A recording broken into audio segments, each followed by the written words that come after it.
punto 7 da orde do día, que é a moción do Grupo Popular relativa á realización dun debate do Estado do municipio.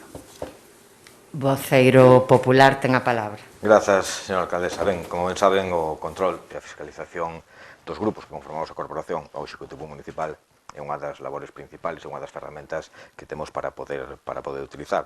E precisamente nese reglamento orgánico municipal aprobado no mandato ao final, no mandato pasado, na súa sección cuarta falase dos diferentes medios de control e fiscalización ao Concello de Betanzos, non? Concretamente nese artigo 65, donde se poñen as varias opcións que hai de control e fiscalización, nese apartado B que se fala concretamente do que vamos a debatir hoxe, que é o debate do Estado do municipio, que máis adiante ben rexido polo artigo 70, no que se fala das quendas, intervencións e os plazos. Entendemos que é necesario levar a cabo a celebración deste debate do Estado.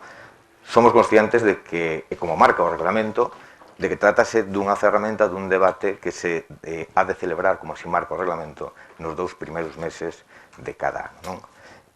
Nos deso somos totalmente conscientes. Unha vez pasados estes 2 meses e ver que non se producía, obviamente, e de lógica, non era o momento idóneo por parte deste grupo para solicitar en marzo pois que se levara a cabo este tipo de debate. Entramos nunha etapa de confinamiento, entramos nunha serie de fases, nunha desescalada, obviamente non tería lógica solicitar neses meses celebrar este tipo de debates. Pero entendemos que unha vez pasado estas etapas duras por culpa do COVID, desa desescalada, destes meses complicados ao largo do verán para todo o texido industrial, entendemos que agora sería un bon momento para falar un pouco e ter unha aproximación o máis real posible de cal é o estado do municipio e tamén da entidade, da administración propia en apartados de gran relevancia como pode ser o urbanismo, a facenda e os servicios sociais, sobre todo, non? Creo que é o momento para debatir sempre con un objetivo, debatir, analizar, coñecer a información e intentar buscar, obviamente, as mellores solucións, as mellores pautas para conseguir os mellores intereses, evidentemente, para as betanceiras e betanceiros, non? Por eso, sen extenderme moito máis, dou lectura aos acordos que propoñamos. Que nun prazo de días a contar dende este acordo se convoca unha xuntanza de portavoces para fixar os puntos ou apartados que serán introducidos no bendito debate do Estado do municipio. En segundo lugar, que se leve a cabo a realización a través dunha sesión plenaria extraordinaria do debate do Estado do municipio antes do 28 30 de outubro. E terceiro e último, que a alcaldesa ou o concelleiro no que delegue leve a bon fin este acordo. De momento nada máis, moitas gracias. Voceira do BNG. Moitas grazas, señora alcaldesa. Ben, non podemos máis que estar a favor desta moción, inda que sexa unha moción repetida, que xa foi traída en máis ocasións a estas sesión plenarias, traída, aprobada e nunca realizada, por outra parte. Todas aquelas cuestións que teñan que ver coa transparencia no funcionamento do Concello, na información á veciñanza e no control efectivo do traballo do equipo do Goberno, a nos parecennos positivos, por tanto, apoiaremos esta moción sen dúbida. Nada máis. Grazas. Voceiro do Grupo de Goberno, ten a palabra.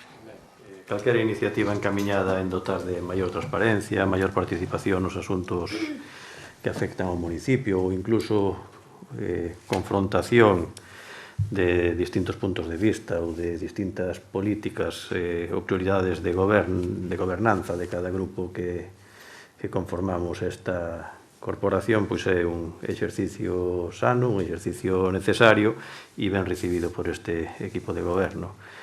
A proposta que se presenta dentro do Grupo Popular para que se celebre o debate anual sobre o estado do municipio parece-nos unha proposta construtiva e encamiñada precisamente aos aspectos que acabo de decir na primeira fase da miña intervención.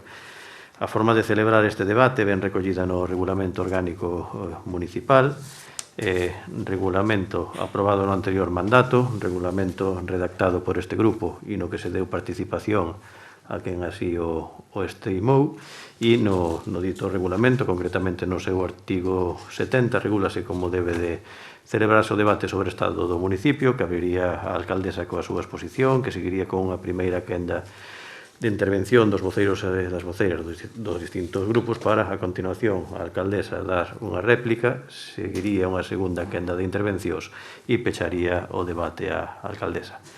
Polo tanto, o procedimento xa está regulado e, como dicía con anterioridade, parecenos unha proposta constructiva, non temos inconvinte en celebrar unha comisión de voceiros e voceiras con anterioridade á celebración deste pleno para tratar, de ser posible, consensuar puntos a incluir no debate.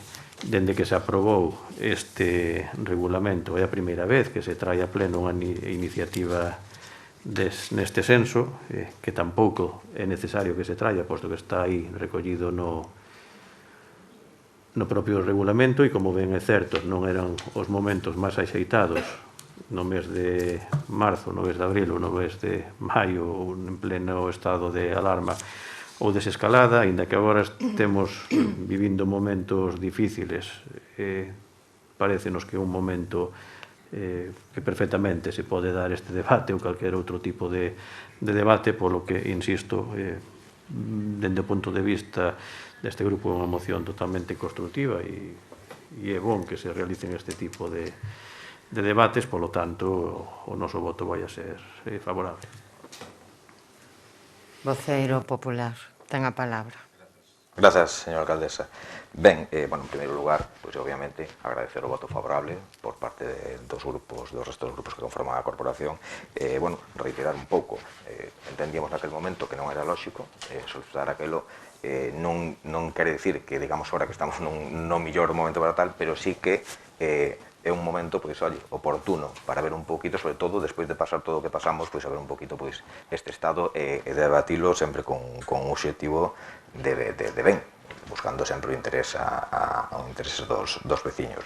Recalcar o que dixo ora fai escasos momentos o portavoz socialista. Creo que, se non me equivoco, evidentemente é a primeira vez que se trae este tipo de moción, é moi reciente, a aprobación do Reglamento Orgánico Municipal, eu creo que foi a final deste ano pasado, hasta non sei se o primeiro que tocaría, non me acordo se era, ao mellor ahora neste ano 20 ou igual xa era no 19, pero é recente, quer dizer, é a primeira vez que traemos este tipo de acordos.